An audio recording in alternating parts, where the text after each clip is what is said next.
A continuación, Noticiero Telesucesos. Clasificación A. Apto para todo público.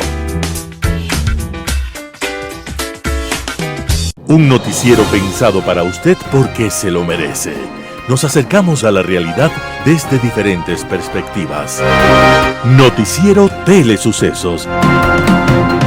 Primera parte del Noticiero Telesucesos, con las noticias más importantes del día. Bienvenidos a su Noticiero Telesucesos. Este espacio informativo llega gracias a Preescolar El Parque. Estamos seguros de ser únicos por haber creado un lugar especial en que las fantasías de los niños se hacen realidad y haber desarrollado un lugar excepcional para crecer, aprender y ser felices. Con orgullo tenemos la certeza de que somos el centro de desarrollo infantil más avanzado de la ciudad. Comuníquese al 099 73 72 081. Sean ustedes bienvenidos a su Noticiero Telesucesos. Un día como hoy. Un domingo de 1722, el marino holandés Jacobo Roggeveen sintió uno de los más grandes miedos de su vida. Y no fue por un naufragio o una tormenta, tampoco estuvo amenazado por monstruos marinos. Era algo peor. Al acercarse a una isla en el Pacífico, vio que era observado por unos gigantes de rostro duro e impasible, cuyas cabezas medían hasta 12 metros. Sin poder dar marcha atrás y confiado en la bondad de aquellos gigantes, llegó hasta ellos para descubrir que eran las más enormes estatuas de piedra que sus ojos hubiesen contemplado. Como aquel era domingo de Pascua de Resurrección, decidió llamarla Isla de Pascua y se consideró su descubridor. Claro que los nativos la habían descubierto 18 siglos antes y la llamaban Rapa Nui, que quiere decir Isla Grande. Y también le decían Tepito o Teenúa, que significa ombligo del mundo. Pero no se quedaban cortos para darle nombres a su isla, y otros la llamaban Mataquiterrangi, es decir, ojos que miran al cielo. Al parecer, sus primeros habitantes llegaron navegando miles de kilómetros desde la Polinesia. Otros dicen que desde Sudamérica. Hay mucha grandeza en la isla de Pascua y mucho misterio sin resolver. Al pie de las estatuas, los arqueólogos encontraron las tablillas destruidas con escritura jeroglífica todavía no descifrada. Las tablillas, como muchas estatuas, fueron despedazadas por los tratantes de esclavos peruanos y por los misioneros católicos franceses en el siglo XIX. Hoy, algunas de aquellas tablillas, más o menos intactas, reposan como curiosidad en la biblioteca secreta del Vaticano. Hoy ya no quedan auténticos Rapa Nui, auténticos nativos. La historia se ha perdido y el misterio continúa. Solo quedan esas gigantescas estatuas como testigos silenciosos de una civilización desaparecida hace mucho tiempo. Y solo recordamos que un marino holandés descubrió para Occidente la isla llamada Mataquiterrangi, es decir, ojos que miran al cielo, y que la rebautizó como Isla de Pascua, y que fue un día como hoy, 5 de abril de 1722, y así quedó para la historia, el asombro y el misterio. Las principales noticias del día. Titulares. Guadalupe Llori convoca a sesión de la Asamblea. Explosión del radar en Montecristi se debió a un elemento externo según la FAE. En semanas de conflicto entre Ucrania y Rusia, Ecuador ya dejó de exportar el 50% del banano que no envió en el 2021 a todo el mundo. El IVA bajará del 12% al 8% en el feriado del Viernes Santo. En novedades legales, declaración juramentada para acogerse al régimen de regularización de activos en el exterior. En vida y tecnología, los microplásticos y el consumo responsable. En el segmento de opinión, la reforma petrolera. En política internacional, la izquierda compliciente. Los editoriales serán de Gabriel Hidalgo, Depuración, Ramiro Ruiz, Proyecto de Inversiones, José Hernández, Pachacutic salió chamuscado. El plop de la noticia. Noticias del día. Guadalupe Llori convoca a sesión de la Asamblea Nacional. La presidenta de la Asamblea Nacional, Guadalupe Llori, convocó a sesión de pleno para este martes 5 de abril de 2022, en donde se analizarán los siguientes puntos. El informe no vinculante a la objeción parcial del presidente Guillermo Lasso al proyecto de ley que garantiza la interrupción del embarazo en caso de violación. el informe para segundo debate del proyecto de ley de reformas a la ley de la Contraloría, un nuevo informe de amnistías, conocer un memorando de la Comisión de Fiscalización. En esta sesión, los asambleístas correístas del Partido Social Cristiano y los rebeldes expulsados de Pachacutic esperaban que se trate la conformación de una comisión de evaluación a los integrantes del Consejo de la Administración Legislativa, CAL. Sobre todo, la evaluación se centraría en la gestión de la presidenta Yori. El viernes pasado, la presidenta Yori dijo que en la sesión del martes sí daría paso a este punto, lo que finalmente no ocurrió. Pese a ello, el correísmo presentará la solicitud de cambio de orden del día para la conformación de esta comisión. Los asambleístas que impulsan la evaluación del CAL no lograron reunir las 92 firmas para autoconvocarse a una sesión del Pleno este lunes 4 de abril de 2022. El objetivo de los legisladores era precisamente conformar esta comisión. Este fin de semana, la Asamblea señaló que la autoconvocatoria no está presentada de manera formal, acompañada de las 92 firmas de respaldo necesario, como lo establece el artículo 5 de la Ley de la Función Legislativa. Explosión de radar en Manabí se debió a un elemento externo según la FAE. Ha pasado casi 5 meses desde que la explosión dañó al radar instalado en el Cerro Montecristi en Manabí. El 7 de noviembre del 2021, una detonación inhabilitó el funcionamiento de ese equipo. Ese radar comenzó a operar el 27 de octubre del 2021 y su objetivo principal era detectar a narcoavionetas que aterrizaran o despegan en pistas clandestinas. Sin embargo, hasta ahora no ha podido cumplir con su finalidad. Según el comandante de la Fuerza Aérea Ecuatoriana, Giovanni Espinel, una junta de investigación de accidentes terrestres determinó 3 hipótesis que habrían provocado la explosión. La causa más probable que determinó la Junta de Investigaciones es que la explosión fue provocada por un elemento externo, es decir, no fue por un daño en algún componente o parte del radar. Espinel también señaló que la Fiscalía mantiene abierta una investigación. La denuncia penal fue presentada el mismo día de la explosión. Esa entidad realiza los procesos y diligencias correspondientes y se está a la espera de la culminación de la investigación. Además, dentro de la Fuerza Aérea se han iniciado procesos administrativos disciplinarios contra 25 militares, 16 son oficiales y 9 son aerotécnicos. Según Espinel, esos procesos se iniciaron para determinar presuntas fallas en la toma de decisiones en el ámbito de seguridad del radar. Añadió que Manabí no se encuentra sin vigilancia. Explicó que los aviones de la FAE realizan permanentes operaciones para interceptar avionetas de tráfico aéreo no identificado. En semanas de conflicto entre Ucrania y Rusia, Ecuador ya dejó de exportar el 50% del banano que no envió en el 2021 a todo el mundo. Ecuador cerró el 2021 con 376 millones de cajas de banano exportadas a los diferentes destinos de todo el mundo. Terminaba el año, pero pese a que esa cantidad era el 2.5% menor a lo exportado en el 2020, este 2022 iniciaba con la expectativa de remontar esas 10 millones de cajas menos. Hasta ese instante, las principales preocupaciones de los exportadores ecuatorianos se enfocaban en los problemas asociados a la cadena logística o en la escalada de los precios de los fertilizantes que afectaban los costos de producción. Tan solo en 5 semanas, desde que inició el conflicto ruso-ucraniano el 24 de febrero pasado, Ecuador ha dejado de exportar a esos dos destinos 4.995.000 cajas de banano, según cifras reveladas por Richard Salazar, director ejecutivo de la Asociación de Comercialización y Exportación del Banano, lo que, según el directivo, representa el 19.5% del total de la fruta que el país envía a estos dos destinos por semana. Rusia y Ucrania representan el 25% de las exportaciones totales de banano del Ecuador y de Ecuador al mundo. Salazar muestra cifras que reflejan cómo, conforme pasa el tiempo, el impacto es más severo para el sector, pues tan solo En las 2 últimas semanas se quedaron en el país 2.720.000 cajas de banano, mientras que en las primeras 3 semanas de la guerra se dejaron de exportar 2.275.000 cajas. En divisas, a Ecuador le cuesta 40.6 millones de dólares, así lo revela preocupado Salazar, quien advierte que otros destinos también son afectados como Bielorrusia, aunque de una forma muy marginal.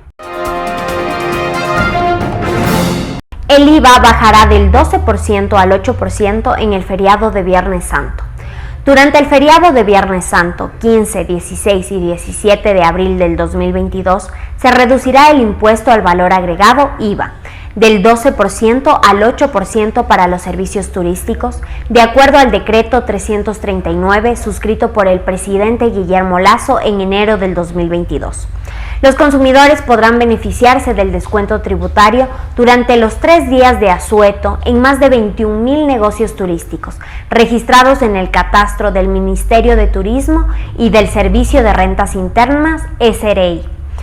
Los establecimientos turísticos que no consten en el mencionado catastro pueden regularizar su estatus ingresando a la plataforma del Sistema de Turismo Inteligente o contactándose a catastros@turismo.gov.es hasta hoy 5 de abril del 2022. La reforma tributaria vigente desde el 1 de diciembre pasado del 2021 fijó una rebaja de 4 puntos porcentuales del IVA a la prestación de los servicios turísticos hasta por un máximo de 12 días al año, durante feriados o fines de semana.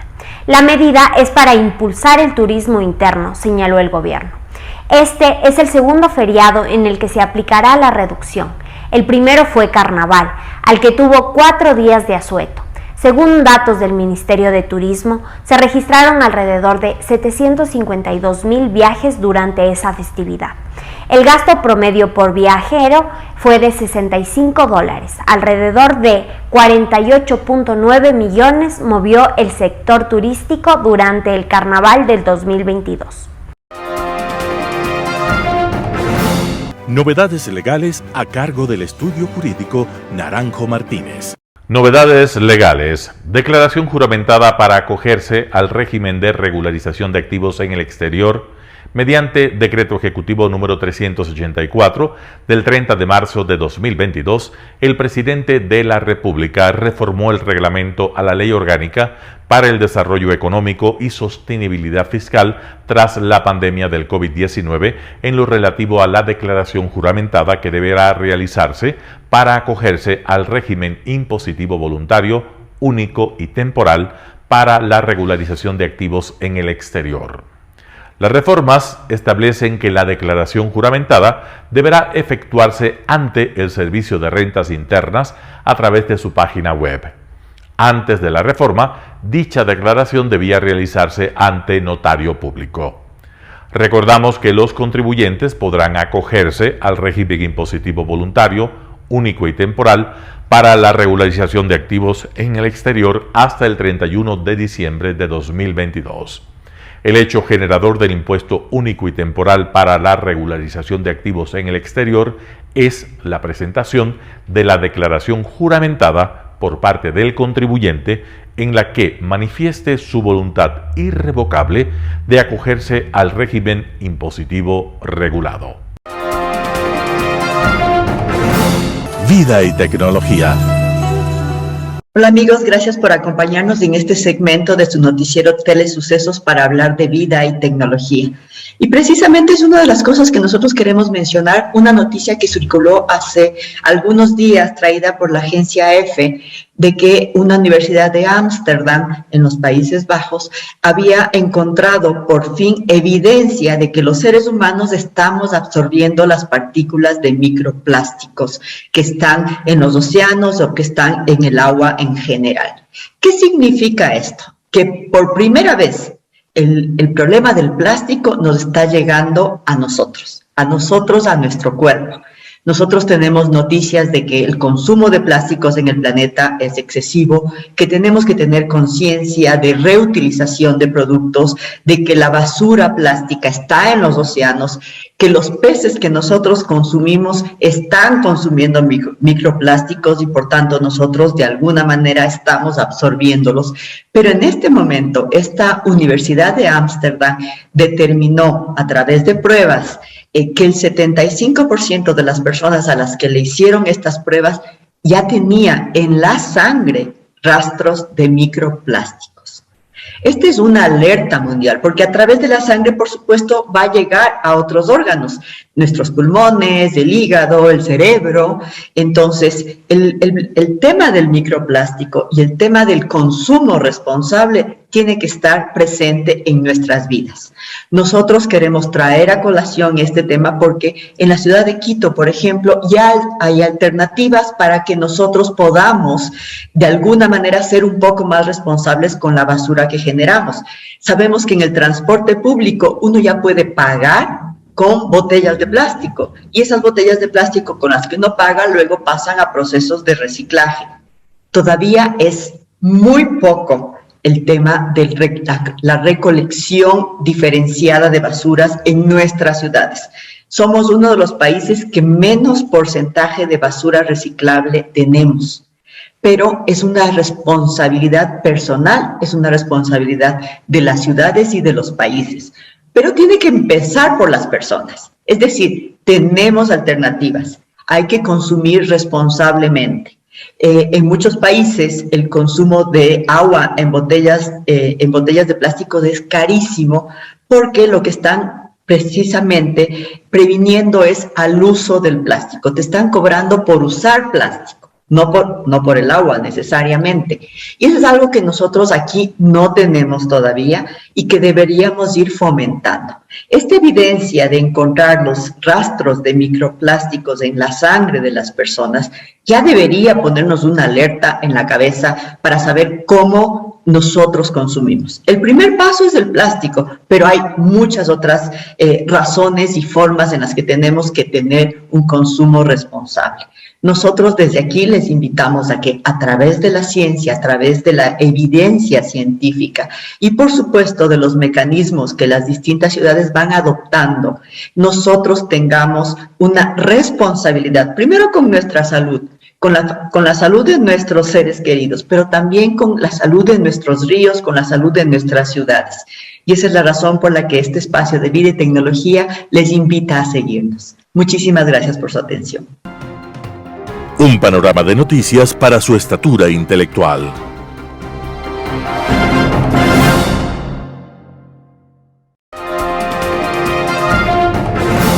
Opinión.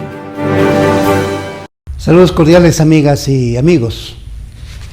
Tengo en mis manos el decreto ejecutivo 342, puesto en vigencia por el señor presidente Lasso, respecto de la reforma a la ley de hidrocarburos, que se impulsó a través de la ley orgánica del desarrollo económico y sostenibilidad fiscal, que se puso en vigencia por el Ministerio de la Ley, y que en esta reforma a la ley de hidrocarburos incluyeron aspectos de fondo que nosotros los observamos a su debido tiempo y siempre nos hemos referido a ellos en estos noticieros, en este noticiero más concretamente.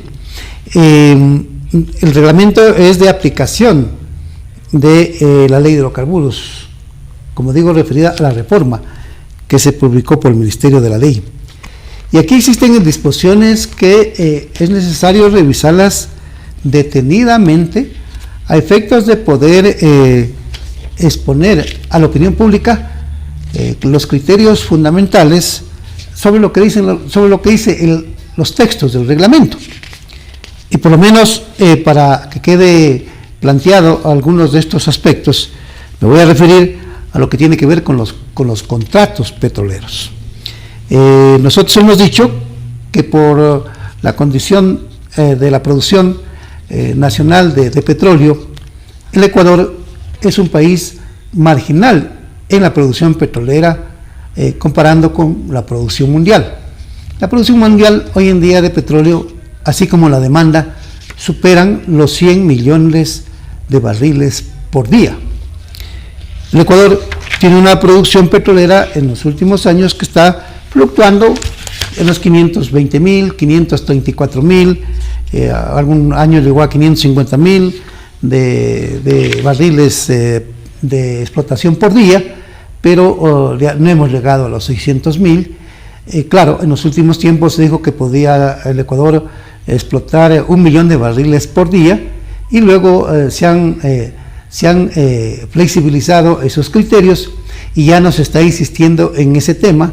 Incluso el año pasado, que el señor ministro de Recursos Naturales No Renovables mencionó que él se había comprometido con el gobierno, con el presidente Lasso, a incrementar la producción petrolera el año pasado, a diciembre del año pasado, sobre lo que ya se venía produciendo, aproximadamente en 8 u 10% de la producción diaria. Y eso no se concretó, eso no se hizo realidad, de manera que quedó simplemente en un ofrecimiento. Entonces, para llegar a la producción de 1 millón de barriles por día, se requiere de grandes inversiones y de entrar en áreas en donde, por ejemplo, está vedado la explotación petrolera, en áreas, en zonas tangibles, en zonas intangibles, perdón, en zonas de la biodiversidad y de los ecosistemas, y que son definidas como zonas intangibles. Entonces no puede hacerse la explotación petrolera en esas zonas, ni tampoco ir al suroriente, es decir, a la provincia de Pastaza, en la parte suroriental, o a la provincia de Morona, Santiago. Entonces claro, se tiene que, a mi entender, replantear las metas del gobierno sobre la producción petrolera que tiene que darse, o que debería darse, o que el gobierno tiene programado hacerlo en sus 4 años de gestión gubernamental. Pero aquí hay en el reglamento, solo lo dejo planteado, no se está incluyendo aspectos fundamentales sobre, por ejemplo, el costo de producción del barril del petróleo. Entonces aquí se habla que la distribución petrolera se va a dar en función del precio del barril del petróleo. Pero en ese concepto de la distribución petrolera para el Estado y para la contratista, que dicen que se va a implementar en función del precio del barril del petróleo, esto ya es una disposición que está en la Ley de Hidrocarburos para el contrato de participación, y que viene desde el año 1993. Entonces diría yo que es una norma que se la está repitiendo, y no se está incluyendo aspectos fundamentales que tienen que ver con la distribución de la renta petrolera, que tiene que ser más claro, y que en el contrato de economía mixta sí está claro lo que establece los artículos 315 y 316, en donde dice que el Estado debe ser el mayor partícipe accionario dentro de una asociación de economía mixta. Clarito dice el 315, 316, que el Estado será siempre el mayor accionista en la explotación de los recursos naturales no renovables. Entonces, para mí y para el país, eso es lo fundamental que debe estar en todo tipo de contrato, inclusive en la excepcionalidad constitucional, porque el artículo 316, en la parte última, en el inciso último, no dispone cuál es la participación del Estado en la excepcionalidad constitucional que le delega a la empresa privada. Ese es un vacío enorme, y eso hay que hacerlo constar en la ley, y sobre todo en la ley y también en el reglamento. De manera que ese es un criterio que queda pendiente para una reforma que hay que impulsar a la ley de hidrocarburos de manera urgente, y yo diría en los próximos meses o en los próximos años. Queridas amigas, queridos amigos, nos vemos en el próximo noticiero. Global Hoy con Alan Carney. El comentario que haré hoy día lo hago horrorizado ante la visión de las imágenes que desde Ucrania nos llegan, concretamente desde la ciudad de Bucha, cercana a la capital Kiev, tras la retirada rusa, que deja en evidencia un reguero de muerte y un reguero de salvajismo que se había pensado el mundo no vería de nuevo. La izquierda compliciente. No, este no es un error digital, pues no me refiero con esta palabra inexistente únicamente a la tradicional postura de complacencia de las autodenominadas izquierdas progresistas respecto de todas las atrocidades cometidas por una nutrida y creciente pléyade de dictadores que se han declarado de esa misma tendencia a lo largo y ancho del mundo. Tampoco se trata de algo nuevo ni muy original. Ya el gurú mayor de la izquierda mundial desde los años 30 del pasado siglo, Jean-Paul Sartre, calificado de marxista humanista, cayó repetidamente en esa actitud complaciente, hasta defensora de los personajes más siniestros del totalitarismo de raíz marxista en el mundo. Sartre podrá ser considerado cualquier cosa, pero en forma alguna un humanista. Su apoyo a Stalin, a sabiendas de lo que había sucedido durante el proceso de colectivización de la agricultura soviética entre 1930 y 1934, con la intención manifiesta de exterminar físicamente por hambre a quienes se resistieran a ser despojados de sus fincas, sus animales y sus semillas, en un atroz genocidio conocido por la historia como el Holodomor, donde mueren entre 5 y 9 millones de personas, es una vergüenza repugnante. Haberlo seguido apoyando a lo largo de las purgas del Partido Comunista, del aparato de seguridad y del ejército, donde extermina a otros 800,000, sin contar a los condenados a los campos de trabajo, los siniestros gulags que Alexander Solzhenitsyn describirá para la posteridad, por los que pasa un estimado de 30 millones de rusos, ucranianos, georgianos, en fin, de todas las muchas nacionalidades que formaron la URSS y de los que no muchos volvieron, por la inhumanidad y brutalidad del trato que reciben, es para mí incomprensible. Tampoco alcanzo a comprender el calificativo de humanista para alguien que puede justificar, por razones de identidad ideológica, a un personaje como Mao que produce la peor hecatombe del siglo XX, la hambruna china de 1958 al 60, que pasa una factura de 50 millones de víctimas. Parecería que aquellos admiradores del humanismo sartreano nunca encontraron extraño que su gurú no encontrara nada criticable en el genocidio que Pol Pot conduce en Camboya, exterminando a 2,5 millones de personas, la mitad de la población del país, por los crímenes abominables de no tener callos en las manos o usar lentes. Razones que demostraban, más allá de cualquier prueba en contrario, que se trataba de unos peligrosos enemigos del pueblo. Por este tipo de actitudes, complaciente me pareció una definición incompleta, muy limitada para calificar el cinismo y la total insensibilidad de los progresistas ante la crueldad, la barbarie y el abuso de quienes dicen ser como ellos, a los que arropan sin beneficio de inventario. Modifiqué la palabra cambiando la primera A por una I, para unir a esa blanda complacencia con algo mucho más criticable, la complicidad. La izquierda latinoamericana fue incapaz de superar esa compliciente actitud y mientras se desgañitaba condenando, con toda razón, las barbaridades y los crímenes de los Videlas, los Somozas, los Batistas o los Pinochets, miraba para otro lado cuando Fidel Castro en Cuba abiertamente fusilaba y su instrumento, Ernesto Guevara, se ufanaba de hacerlo ante las Naciones Unidas nada menos, cuando el 11 de diciembre de 1964 declarara ante el mundo: hemos fusilado, fusilamos y seguiremos fusilando. Esa misma izquierda compliciente se encarga de erigir como ícono mundial del izquierdismo a un sociópata como Guevara, un asesino que relata a su padre por carta que se ha dado cuenta de que le gusta matar.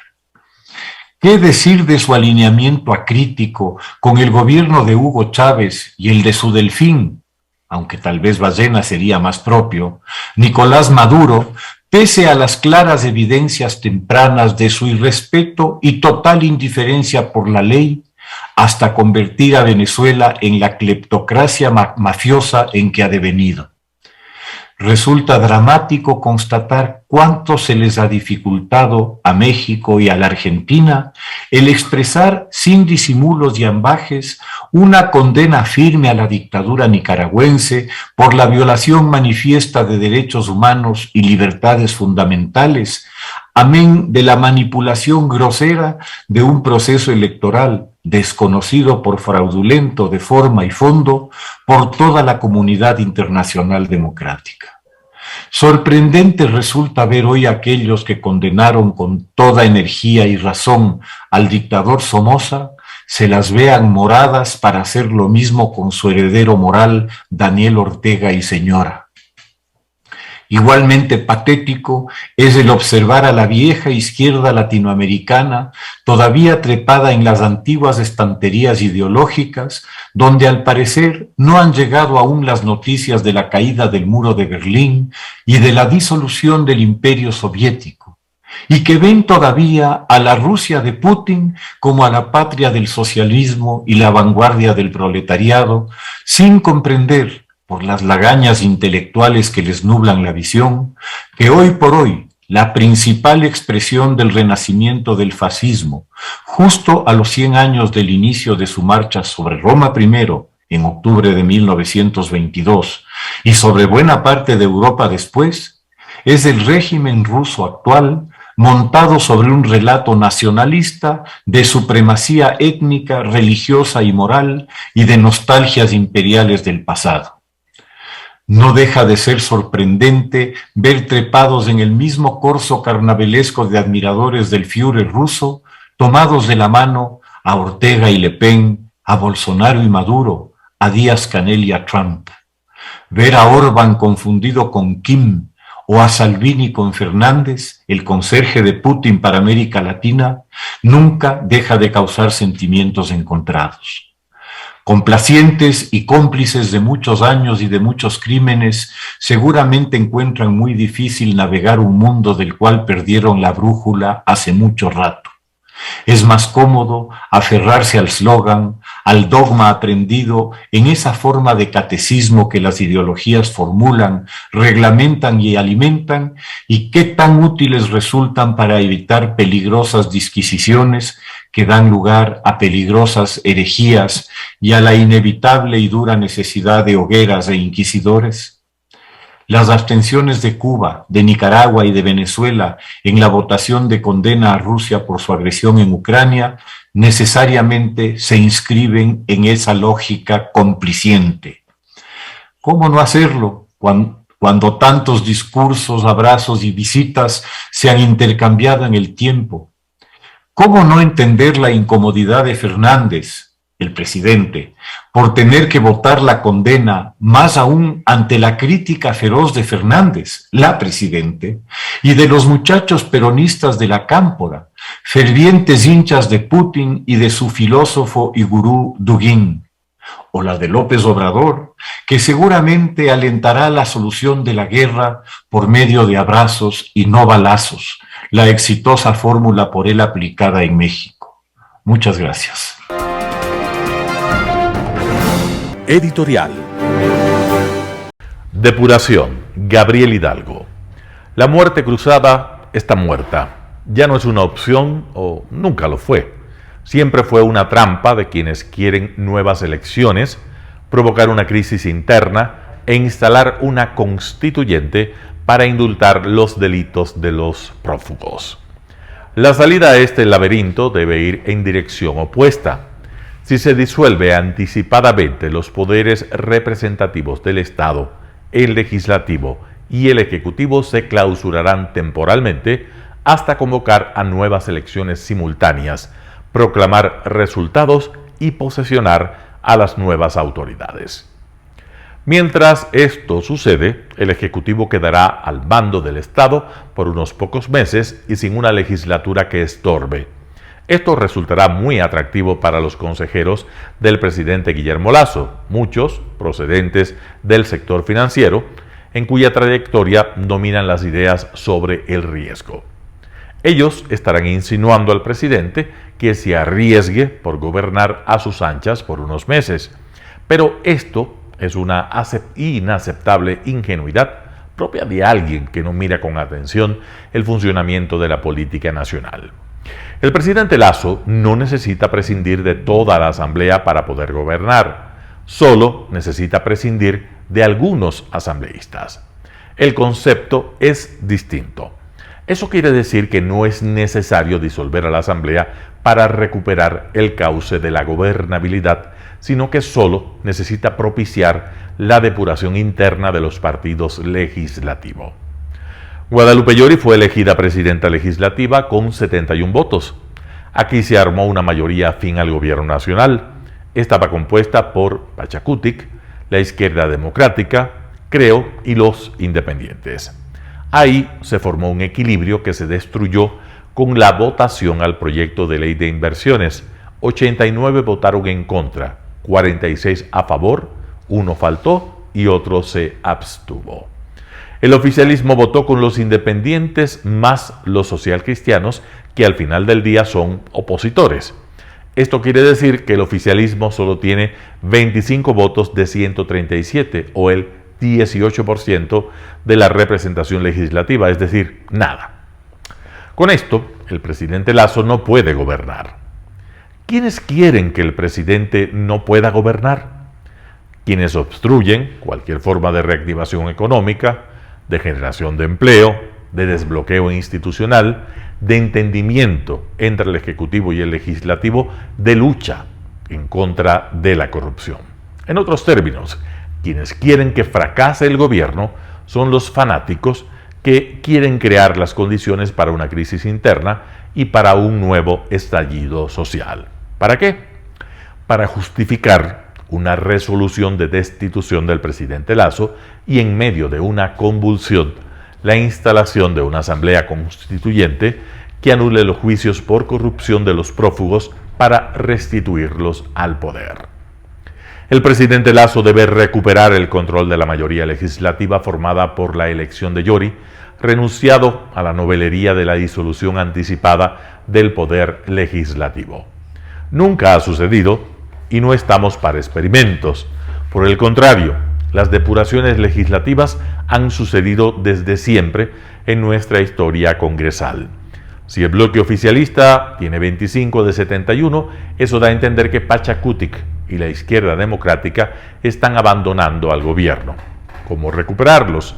Primero, modelando los términos de la ley de inversiones o de cualquier otro proyecto de ley y consensuando sus conceptos con los partidos homólogos. Luego, debe buscar que los partidos prescindan de las manzanas podridas de sus organizaciones, instalando procesos legislativos de depuración interna. Finalmente, parece conveniente buscar otra voz de interlocución y otro liderazgo en el legislativo que, al parecer, Guadalupe Llori perdió o no lo pudo cultivar. ¿Quiénes quieren que se celebren elecciones legislativas anticipadas? Los correístas, algunos indigenistas y unos pocos ingenuos. Los correístas quieren volver del panteón, encender su millonaria maquinaria política, revivir sus redes adormitadas en la administración pública, en la función electoral y en el Internet, y barrer en las elecciones a un oficialismo sin partido político organizado en ninguna parte.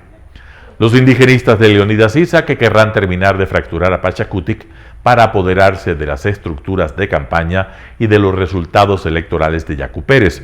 Y por supuesto, los despistados, esos que quieren caer en la trampa de los anteriores.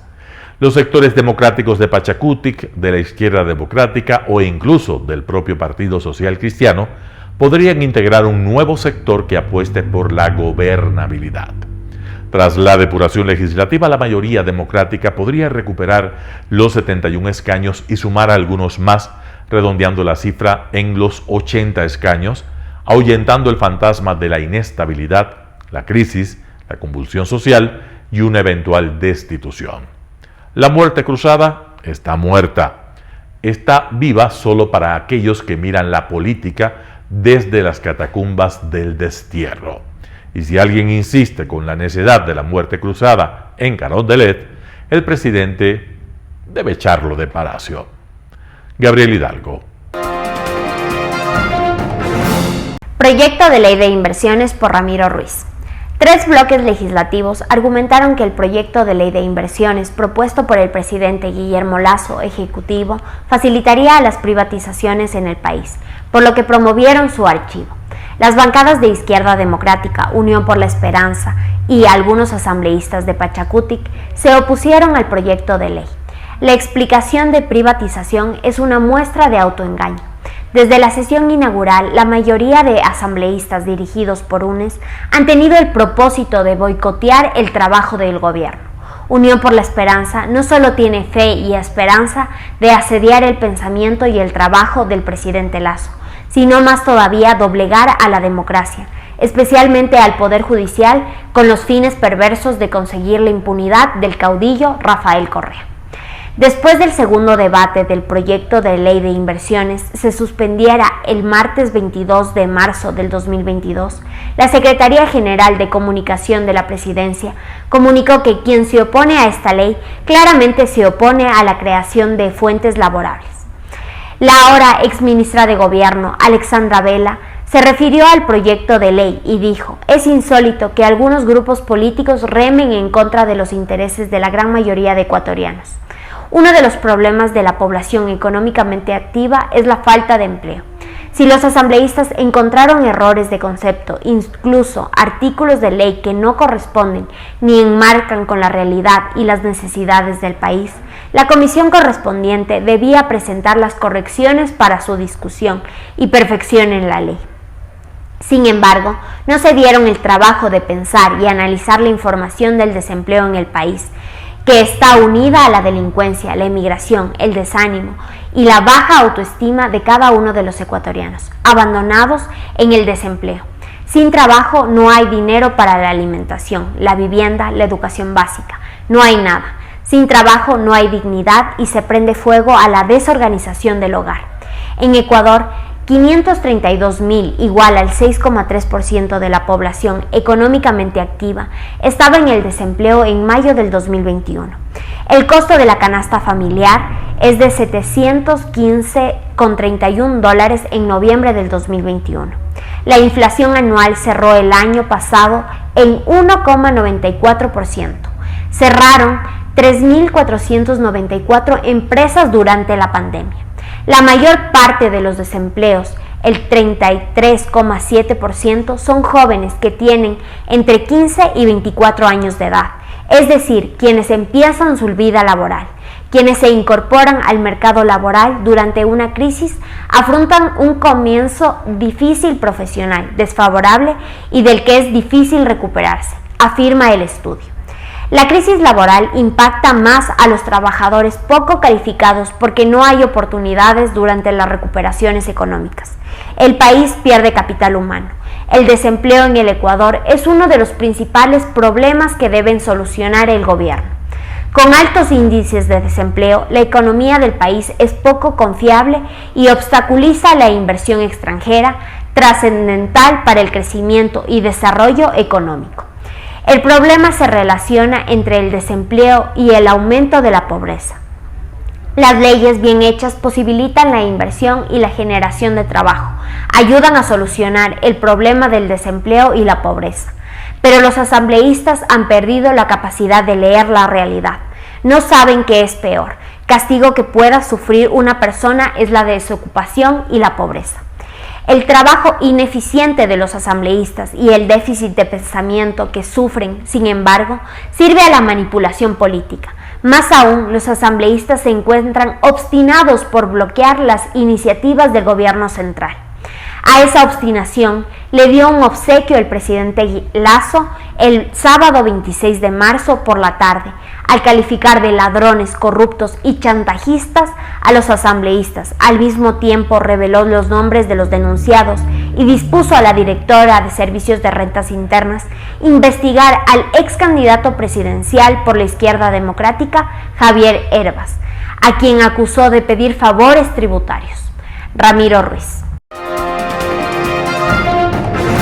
Pachacutic salió chamuscado. José Hernández, 4 pelagatos.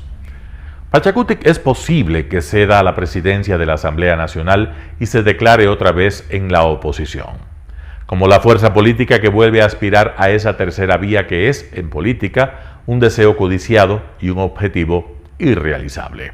Es claro, en todo caso, en el comunicado publicado, que la dirigencia de Pachacutic contempla la posibilidad de que Yori sea destituida o removida de su cargo. Eventualidad ante la cual señalan una estrategia para sus miembros: fortalecer la tercera vía y prohibir a cualquiera de sus asambleístas ocupar cargo alguno en la Asamblea Nacional. Pachacutic sabe que una cosa es la posición legalista de la presidenta Yori, basada en un criterio vinculante del procurador, otra la suma de los votos. Incluso sabe que la dinámica de la Asamblea podría desbordar la voluntad política del gobierno.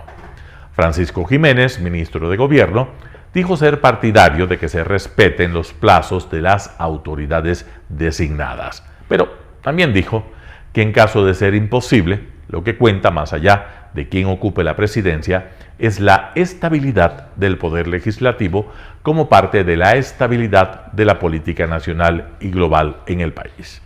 En síntesis, Pachacutic está a punto de pasar una página. Y sería grave para ese movimiento y para la política en general que sus cuadros, asambleístas y militantes vuelvan a la oposición como si nada hubiera pasado, con el consabido discurso de que Guillermo Lasso no cumplió y que ellos no tienen responsabilidad alguna en ese capítulo en el cual dejaron escapar una oportunidad que la historia política tardará en repetir. Es excepcional haber logrado 27 curules en el legislativo por un concurso de circunstancias en el cual pesó la figura de Yacu Pérez, que ya no pertenece a esa organización. Es excepcional también haber logrado una alianza con el Ejecutivo sin, de por medio, compromiso alguno. Una alianza con un presidente conservador que, toda cuenta hecha, nada obtuvo mientras bregó y entregó la presidencia del Poder Legislativo y cargos, incluso presidencias, en sus comisiones. Una situación tan singular no produjo un salto político en Pachacutic, no impulsó proyecto alguno trascendente para sus comunidades y probó que participar en el poder es exactamente lo mismo que estar en el andén de enfrente. No cambió nada en su discurso ni en su forma de pensar y de hacer política. En los hechos, el éxito electoral fue totalmente malgastado. Pachacutic es, en este momento, el movimiento político con mayor desgaste. Está dividido, concentra el mayor número de asambleístas señalados por actos de corrupción y está camino a perder todos los espacios de poder que había logrado previamente en la Asamblea. Y además, no reconstituyó los puentes con la sociedad que con tanto ahínco arruinaron Jaime Vargas y Leonidas Issa. Issa se convirtió en estos 10 meses que lleva Guadalupe Yori a la cabeza del legislativo en el dinamitador más acucioso de Pachacutic. Desde el inicio de su mandato como presidente de la CONAIE, quiso someter al movimiento político a su voluntad. No cesó de torpedearlo y finalmente no vaciló en propiciar una ruptura que se selló con la expulsión de Pachacutic de 6 asambleístas adscritos a su estrategia: Mario Ruiz, Mireya Pazmiño, Peter Calo, Patricia Sánchez, Fernando Cabascango y Darwin Pereira. No solo fueron tóxicos puertas adentro. Ruiz, por ejemplo, representa a esos sectores, traficantes de tierras o mineros ilegales, que se aprovecharon de las amnistías y que generaron un nuevo distanciamiento político con la opinión pública, particularmente la quiteña. Marlon Santi, Cecilia Velázquez y Rafael Lucero, dirigentes de Pachacutic, han tenido trabajo y seguramente han vuelto a comprobar la complejidad que acarrea políticamente su movimiento, pero sobre todo esa capacidad de estancamiento y su apego a una identidad política basada en el diagnóstico sin tregua y en la tercerización de las culpas. Pachacutic no estuvo a la altura del reto que ofrecía esta cohabitación con un gobierno que prefirió su compañía a la del correísmo y el social cristianismo. Volvió a probar que es devoto de un guión que lo lleva a tener la razón en su retórica, no a transformar la realidad ni siquiera de sus comunidades. José Hernández, 4 Pelagatos.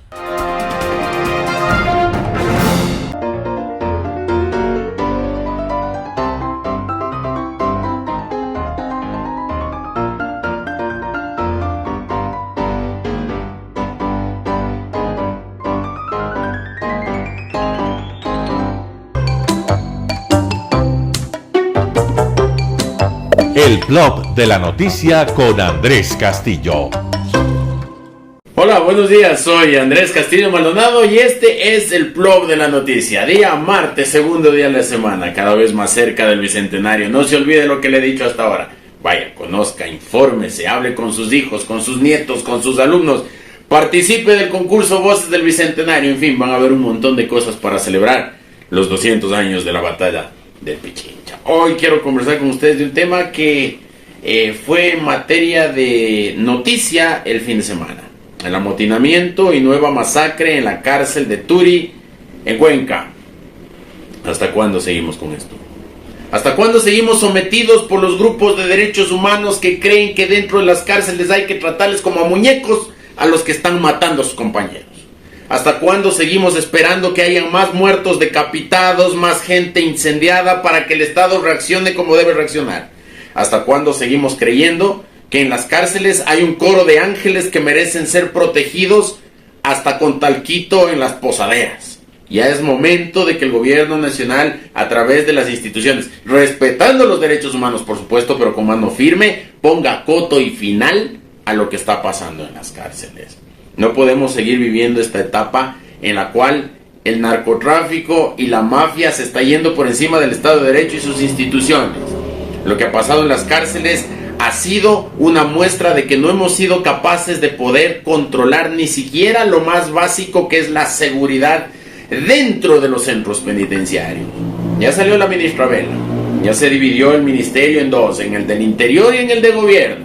Bueno, ahora nos corresponde a los ciudadanos no solo hacer veeduría, sino presionar para que de una buena vez podamos tener un sistema penitenciario verdaderamente rehabilitador, verdaderamente disciplinario, verdaderamente efectivo, que haga que aquellos que caen en prisión no vayan a una universidad del crimen, sino más bien vayan en algo a rehabilitarse si es que ya no lo logran, y que aquellos que sí quieren rehabilitarse puedan tener un ambiente en donde el trabajo, el esfuerzo, el estudio sea la constante y no el machete, el fusil, el palo, el incendio, la gasolina, la dinamita. No, basta. ¿Cuántos muertos más necesitamos, señores del gobierno? ¿Hasta cuándo vamos a seguir esperando que los privados de la libertad se compadezcan de sus compañeros mientras nosotros seguimos livianitos esperando el ejercicio pleno de los derechos humanos? Derechos humanos para humanos derechos. Soy Andrés Castillo Maldonado y este fue el blog de la noticia. Hasta mañana. Gracias por sintonizar el noticiero Telesucesos. Este espacio informativo llegó gracias a Preescolar El Parque. Estamos seguros de ser únicos por haber creado un lugar especial en que las fantasías de los niños se hacen realidad y haber desarrollado un lugar excepcional para crecer, aprender y ser felices. Con orgullo tenemos la certeza de que somos el centro de desarrollo infantil más avanzado de la ciudad. Comuníquese al 099 73 72 081. Síganos en nuestras redes sociales: Facebook Telesucesos Quito, Instagram @telesucesos_, Twitter @telesucesos29. YouTube Telesucesos HD y en nuestra página web www.telesucesos.net. Hasta mañana. Lo mejor de la mañana informando para usted. Noticiero Telesucesos.